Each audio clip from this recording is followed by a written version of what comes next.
انقدر نپرس که چسب چی بگیرم که ماندگاریمو زیاد کنه. چسب فقط 20 تا 30% رو ماندگاری تاثیر داره، بقیهش چیه میخوام توی این پست بهت بگم. از چسب درست و اصولی مراقبت کن.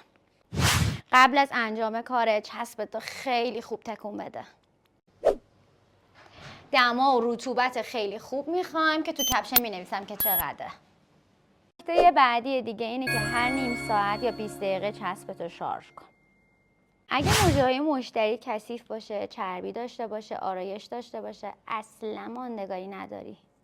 مهمترین مبحثمون که توی ماندگاری خیلی تاثیر داره چیه؟ یه نصب درست و اصولیه که میخوام بهت یاد بدم. برای یه نصب خوب تو اول باید یه ایزوله خیلی خوب داشته باشی که ریشه مژه‌های طبیعی رو ببینی. چیزی که توی ماندگاری ما خیلی تاثیر میذاره سطح اتصال خیلی خوبه.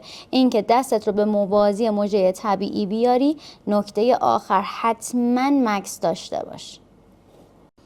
میخوام این نصب رو از نزدیک بهت نشون بدم که انتها کاملا سوار روی مژه است و سطح اتصال خیلی خوبی داره. حالا من مژه رو میکشم و ببینید اصلا جدا نمیشه.